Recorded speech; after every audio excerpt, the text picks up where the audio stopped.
Espero no caerme, porque si no, seguro que va a ser la predicación más conocida de la historia. No se os va a olvidar, así que espero no caerme. Los que me conocen o me vais conociendo sabéis que me gusta empezar siempre con imágenes de la cultura popular, de nuestro contexto, ¿no? Y mirad, hace poco leía una entrevista que le hacían a una exministra muy conocida en España, conocida por defender, entre otras posturas, las relaciones amorosas abiertas, lo que popularmente se llama el poliamor. Y en la entrevista, esta persona, esta exministra, explicaba que su naturaleza es la de ser una persona celosa, y a la pregunta de si podría mantener una relación abierta, una relación amorosa abierta o no, respondía lo siguiente, decía: me resulta absolutamente fácil de entender las relaciones abiertas, amorosas, pero imposible de ejecutar. Me han educado así y no me veo capaz de exponerme a una relación abierta. Primer pensamiento que podemos pensar es el de justificarlo, ¿no? Realmente es difícil vivir lo que pensamos, ¿verdad? Lo que creemos. Es realmente difícil vivirlo en cada uno de nuestros contextos, de nuestras circunstancias. ¿Cuántas veces, no, nos encontramos en esa tensión entre, ostras, lo que creemos, lo que pensamos, lo que hablamos, lo que predicamos, y luego, en el otro lado de la balanza, nuestras vidas, ¿no? Pero dejadme sugeriros que aquí no hay justificación. No lo justificamos. No lo justificamos porque, precisamente, el nuestro es un contexto falto de coherencia. Nuestro contexto es aquel en el que existe una carencia de coherencia generalizada, al mismo tiempo que son cada vez más abundantes las voces que nos hablan de cómo debemos vivir. Por ejemplo, nuestras relaciones amorosas, o cómo debemos votar, o cómo debemos pensar, formar nuestra moral en temas tan fundamentales, tan importantes para lo que significa ser humano en nuestro mundo. Así que no lo justificamos, precisamente porque esta mezcla de esa falta de coherencia por un lado y por el otro cada vez más y más voces en redes sociales, en televisión, etcétera, cada vez más y más voces abundantes y estridentes, al final acaba dañándonos, al final acaba haciendo daño. Es una mezcla que decepciona, es un cóctel que no sienta nada bien. De hecho, ¿cuántas expectativas personales, individuales, se han visto truncadas precisamente por esa desconexión entre el pensar y el hablar por un lado y el vivir por el otro? ¿Cuántas personas están ahora mismo tan decepcionadas que no quieren saber nada? Cualquiera podría abrir esta puerta, entrar por aquí, por el pasillo, plantarse aquí delante mío y decirme: pues anda que vosotros, los cristianos. Cualquiera podría pensar lo mismo del cristianismo como religión, de la Iglesia, ¿no? Podría acusarnos de ser incoherentes, una falta de coherencia constante. Y entonces, de asumirlo, lo que estamos celebrando hoy carecería de valor. ¿Sí o no? Sería otra falta de coherencia más en un contexto incoherente. Otra cosa más que nos haría daño. Pero permitidme deciros, y permitidme también demostraros, que no es así. Que hoy no estamos ante una incoherencia más en un contexto falto de coherencia. ¿Por qué? Pues mirad, porque lo que estamos presenciando en esta tarde no tiene que ver con lo humano. No tiene que ver con 4 jovencitos que se creen todo lo que les dicen. No tiene que ver con lo humano. Tiene que ver con lo que Dios hace y puede hacer, solamente Dios, en las vidas de personas. Y tiene que ver también con lo que Dios viene haciendo, sigue haciendo y ha prometido que va a seguir haciendo en las vidas de personas. Así que no hay incoherencia posible, porque esto tiene que ver con lo que Dios hace. Y os voy a sugerir 3 ideas principales que tienen que ver precisamente con estos 3 tiempos cronológicos que he mencionado ahora. Lo que Dios ha hecho, pasado, lo que Dios ha hecho en estas personas, en las vidas de estas personas, lo que Dios hace, lo que Dios está haciendo, presente, y ya solo queda el futuro, lo que Dios se compromete, lo que Dios ha prometido que va a hacer en las vidas de aquellos que han respondido al mensaje del Evangelio. Y los cristianos tenemos la manía de ir a la Biblia. ¿Por qué? Pues porque yo no sé vosotros, pero yo soy muy inseguro para algunas cosas y siempre me gusta validar, intentar validar aquello que hablo. Y nosotros creemos, con una serie de argumentos, que la Biblia es la palabra de Dios. Así que tratamos de explicar las verdades fundamentales que se desprenden de este precioso libro, de esta preciosa palabra. Y voy a leer unos versículos que se encuentran en Colosenses. Dice, mirad, prestad atención, que nadie os engañe por medio de filosofías y huecas sutilezas, según las tradiciones de los hombres, conforme a los rudimentos del mundo y no según Cristo, porque en él habita corporalmente toda la plenitud de la deidad. Y vosotros estáis completos en él, que es la cabeza de todo principado y potestad. Estamos en el pasado. ¿Qué ha ocurrido antes de encontrarnos hoy aquí con Xenia, con Biel, con Rubén, con Carolina? ¿Qué ha pasado antes? Pues mirad, estos chicos y chicas, igual que muchos hemos experimentado antes, han vivido un cambio que ellos mismos pueden reconocer. Creo que las palabras que han leído, que han expresado, son palabras que tienen que venir fruto de un cambio, ¿no? Son palabras profundas, palabras que reconocen un estado pasado y se dan cuenta de ello. Dos claves acerca de este cambio, dos claves iniciales, ¿vale? Para empezar. Mira, primero, lo más esencial del cambio. Creen con fe y comprenden con un sentido personal lo que la Biblia dice en el versículo 9 que he leído. En Cristo habita corporalmente toda la plenitud de la deidad.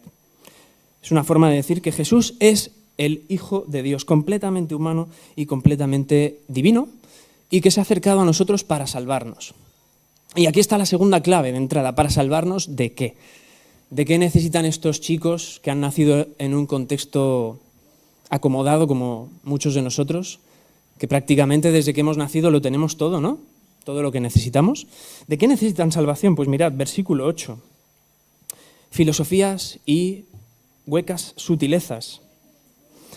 Sutilezas en el original en griego también se puede traducir como decepciones. Ahí viene la conexión con las incoherencias. Las incoherencias decepcionan. Filosofías y huecas sutilezas y tradiciones de los hombres. De esto nos salva Jesús, de vivir una vida que se sostiene por todo esto. Básicamente por aquello que no salva, sino por aquello que genera frustración, que genera dolor. Y estos chicos y chicas antes de llegar aquí han creído en este mensaje, el mensaje del Evangelio. ¿Cuál es? ¿Cómo lo resumimos? Bueno, Joana lo ha hecho muy bien. Os lanzo un recordatorio, ¿vale? Jesús ha venido para salvarnos de todo lo que es pecado y de nuestro pecado. ¿Por qué es tan importante mencionar esta cuestión del pecado? Pues mirad, el pecado es una cosa muy seria, muy desagradable, muy dolorosa. El pecado es la fuente de toda incoherencia, la fuente de toda decepción, todo aquello que daña nuestras relaciones principalmente con Dios. Es mucho más serio de lo que quiere hacernos ver Ned Flanders y los Simpson. Es realmente doloroso, es una cosa muy seria. El pecado mata la vida, mata a personas. El pecado mata la creación. Así que había que resolver todo esto, ¿verdad? Jesús ha venido para salvarnos del pecado, de todo aquello que es pecado y principalmente de nuestro pecado. Y ellos y ellas, reconociendo esto, pues han empezado a comprender, han empezado a considerar sus vidas de una forma distinta, ¿no? Ya hemos escuchado alguna cosita en los testimonios, cosas que antes estaban en el primer lugar, que ahora han caído.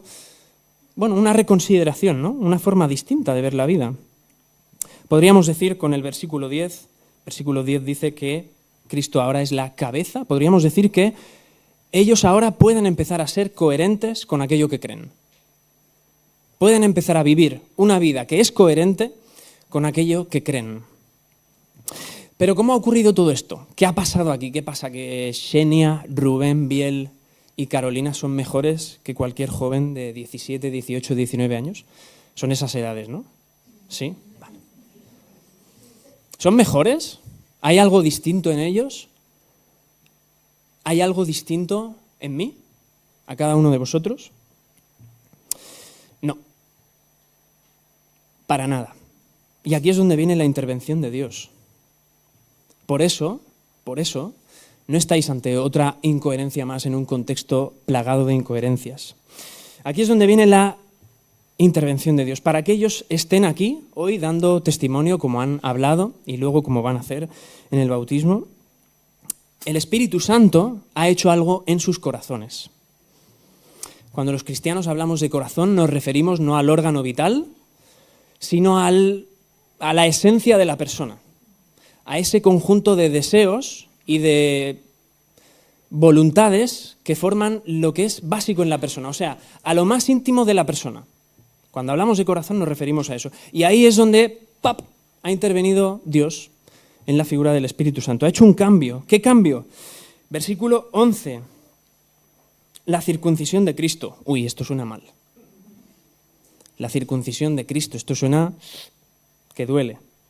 Y en cierto sentido sí. Hemos visto testimonios de dolor, ¿verdad?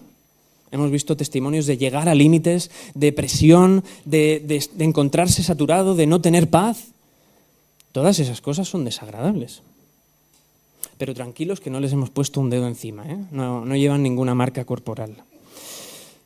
¿Qué es esto de la circuncisión de Cristo? Pues es el mayor de los cambios a los que una persona, a los que un ser humano puede verse sometido. El mayor de los cambios, el más difícil de realizar y el que hace Dios de una forma increíble en la persona. Han pasado de estar deseando aquello que era malo. ¿Y qué es desear lo malo? Desear lo que es pecado, desear lo que no le gusta a Dios, lo que le ofende, lo que le desagrada. Han pasado de vivir una vida que se centraba en desear eso a desear lo bueno. ¿Y qué es desear lo bueno? Sencilla lógica, desear lo que desea Dios. Pueden desear lo que desea el corazón de Dios. Impactante, impactante. Y esto es por la fe en Jesús y en el Evangelio que el Espíritu Santo ha formado previamente en ellos, ese cambio que os decía. A nosotros, los cristianos, nos gusta utilizar el concepto de nuevo nacimiento, ¿no? Ellos han hablado de cómo han experimentado un cambio en sus vidas y nosotros a eso nos gusta llamarle nuevo nacimiento. Es como empezar de cero, ¿no? En cierto sentido. Es como, ostras, una nueva persona.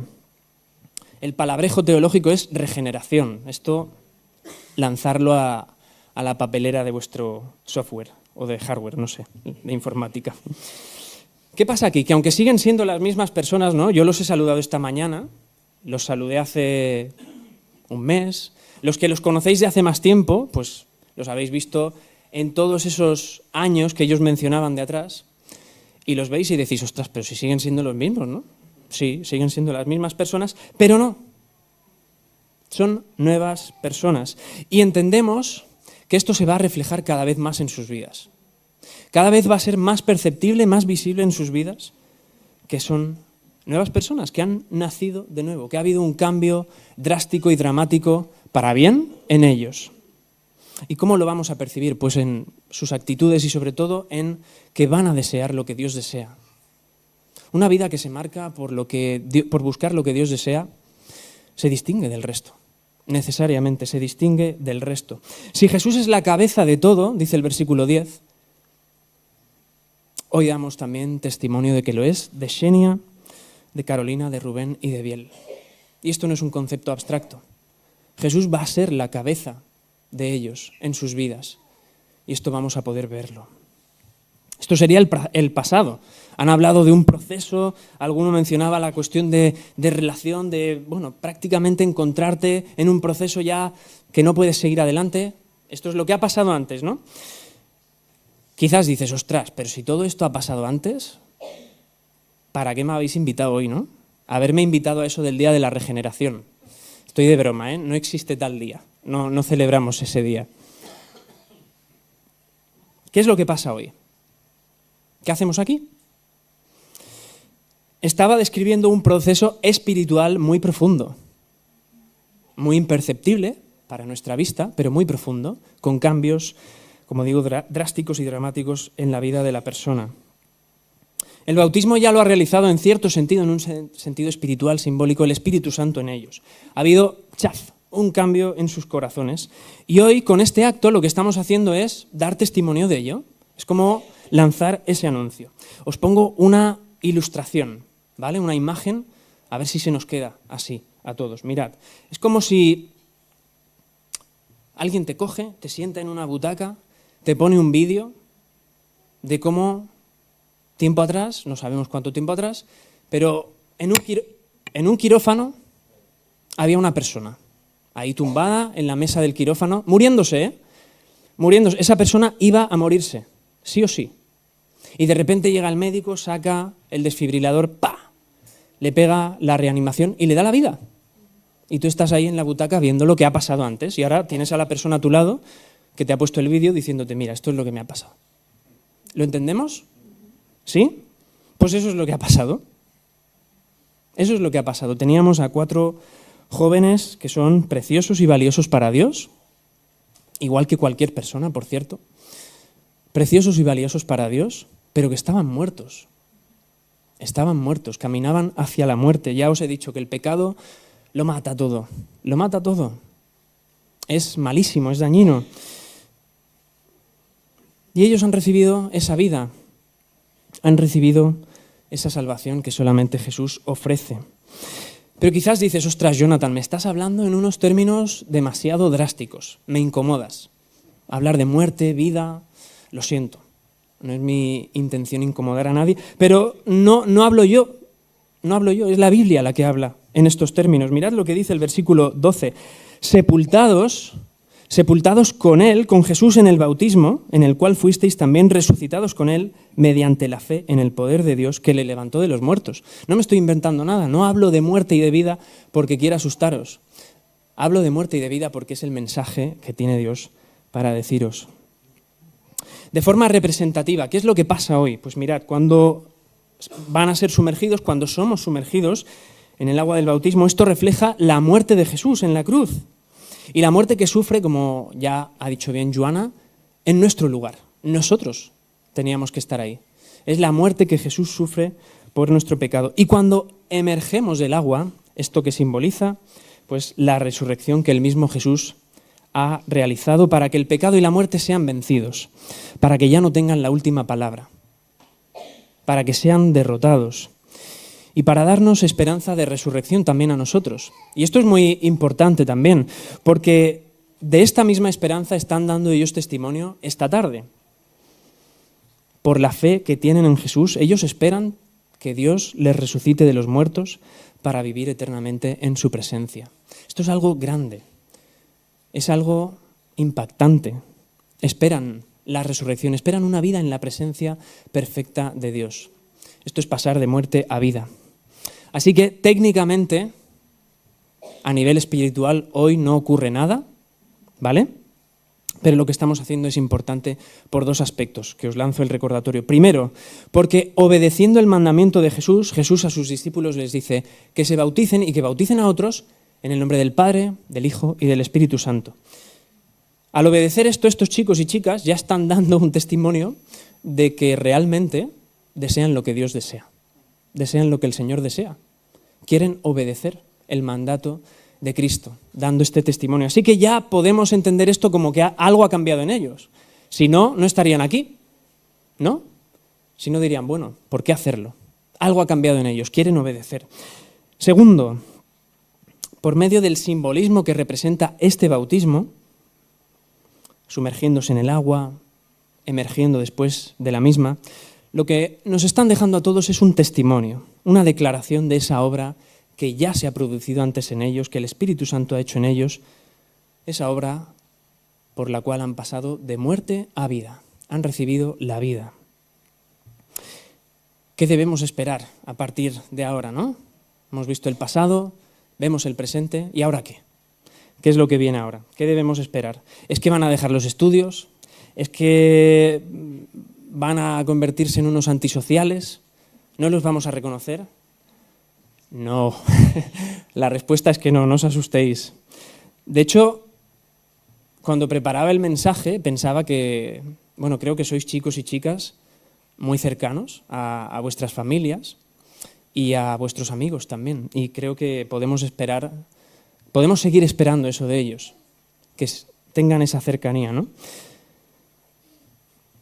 Pero ¿qué pasa? ¿Cómo hemos empezado hablando? Hemos empezado hablando de que lo cotidiano en nuestro contexto, lo habitual es la incoherencia. Vivimos en un contexto donde hay una carencia generalizada de coherencia. Y esto es un problema, porque necesariamente nos hace preguntarnos, ¿es que acaso estaremos en otro caso? ¿Es que acaso estaremos ante un episodio más de incoherencia y estos chicos nos han convocado hoy aquí para dar un testimonio, pero luego no se va a corresponder con sus vidas? ¿Os he dado la respuesta antes?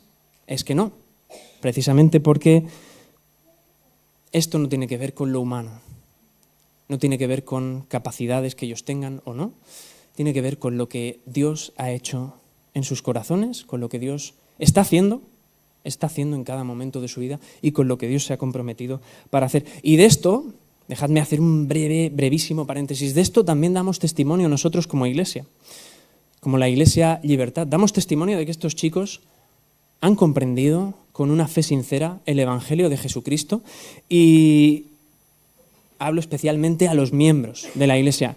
Nos comprometemos con ellos, chicos y chicas, nos comprometemos con vosotros a cuidaros, a responsabilizarnos de seguir cuidando de vosotros en todo este proceso y acompañaros también en una vida de madurez en Cristo. ¿Qué esperamos que pase a partir de ahora? Pues mirad, a medida que vaya pasando el tiempo, a medida que se vayan sucediendo las etapas de la vida, los que tenéis más años ya sabéis de qué va el tema, estos chicos y chicas que mañana van a ser hombres y mujeres van a ir dando esas señales, esas evidencias del cambio que ha habido en ellos. Van a buscar lo que Dios desea. Su deseo y su voluntad está alineado al corazón de Dios, y esto se va a notar. Esto lo vais a notar los que vivís cerca de ellos. No podemos esperar que vivan y que piensen y que deseen como lo hacían hasta ahora.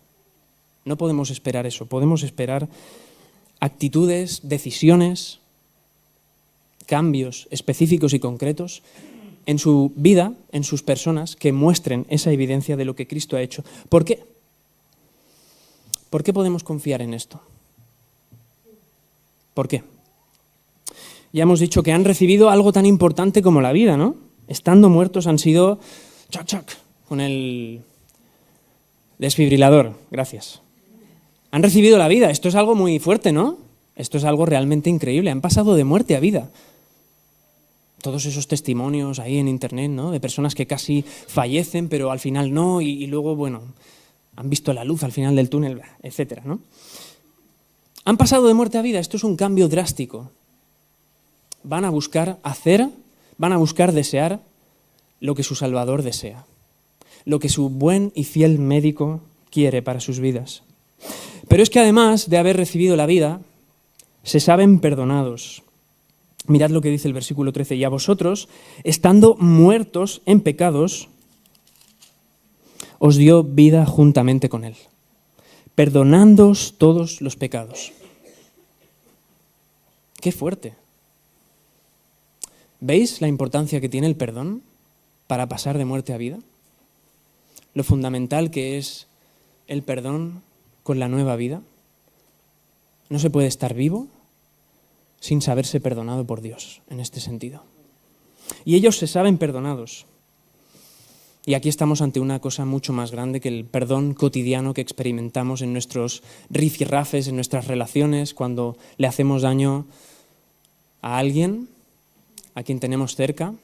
Pero ¿verdad que sentimos alivio? ¿Verdad que cuando hemos metido la pata y viene la otra persona y nos dice, te perdono, ¿verdad que experimentamos ahí un cierto alivio?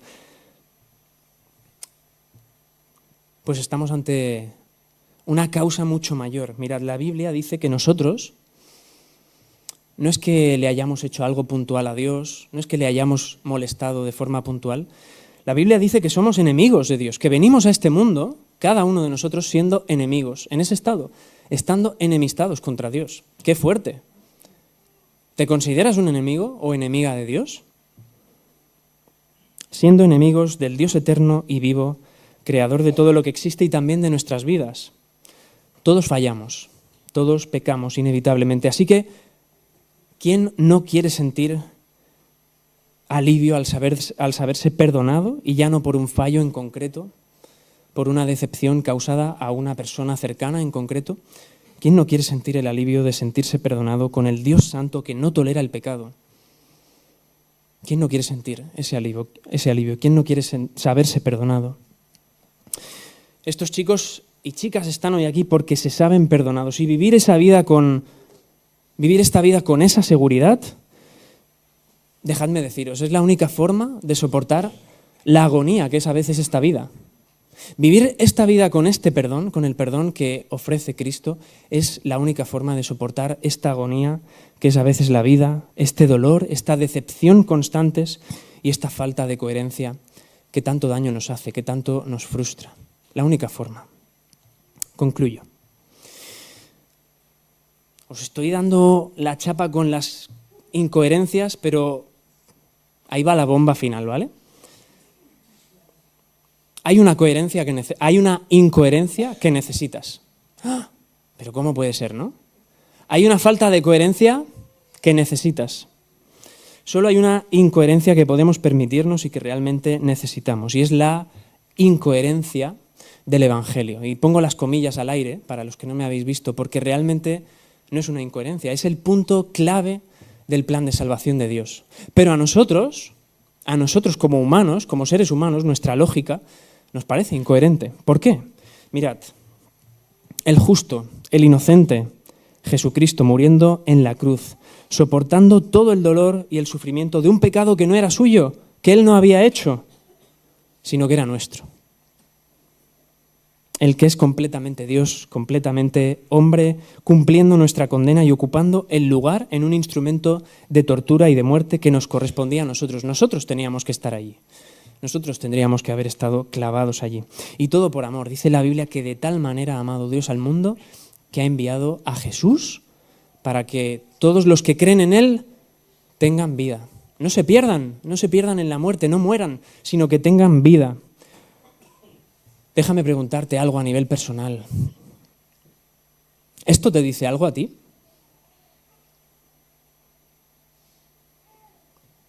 ¿Te dice algo a ti lo que acabo de decir? Espero que sí. Espero que te lo diga, y mi oración es que sea así. Lo que has visto que Dios ha hecho en estos chicos y chicas puede hacerlo también hoy en ti. Hoy mismo. Y mi consejo, y hablar de consejos en nuestro contexto es un poco invasivo a veces, ¿no? Pero no, mi consejo, y lo digo con todo mi cariño, mi consejo es que no dejes pasar el tiempo. Porque Dios es paciente, Dios es amoroso, Dios es misericordioso. Nosotros damos testimonio de ese Dios. Pero Dios también es juicio y justicia, es juez justo. Y va a llegar un momento en el que el Dios Santo, que no soporta el pecado, que no puede convivir con él, cierre esta etapa de la historia, cierre este tiempo de espera y ejecute el juicio que merece el pecado, lo lleve a cabo. Y entonces nadie podrá presentarse delante de él y decirle: Dios, qué injusto eres. No has comprendido mi sufrimiento. No has vivido mis circunstancias. Nadie podrá llamarlo injusto porque Él mismo se ha acercado tanto a ti como para que tengas una vida eterna hasta el punto de morir en la cruz, de ocupar tu lugar en ese juicio que ya se ha hecho y luego resucitar para darte vida. Así que te sugiero, y lo hago con todo mi cariño, te sugiero que pienses en lo que puede significar esto para ti hoy, en el sentido que puede tener esto para ti hoy. Y quiero acabar diciéndoos, Xenia, Carolina, Rubén y Biel, como iglesia os queremos, y esto no es un decir, realmente os queremos, lo sabéis. Deseamos que Dios os bendiga, ¿no? Los cristianos decimos mucho esto de que Dios os bendiga, ¿no? Y a veces cuidado con cómo se dice, pero es un deseo profundo. Deseamos que Dios os bendiga, que podáis conocerle en cada momento de vuestras vidas, que podáis experimentar su plenitud también a cada paso a medida que vais creciendo. Y con toda confianza, nuestro testimonio como iglesia es el siguiente: que Él lleve a cabo, parece que está en condicional, quizás lo lleva, quizás no, pero no. Con completa confianza decimos que el Señor lleve a cabo la buena obra que ha comenzado en vosotros.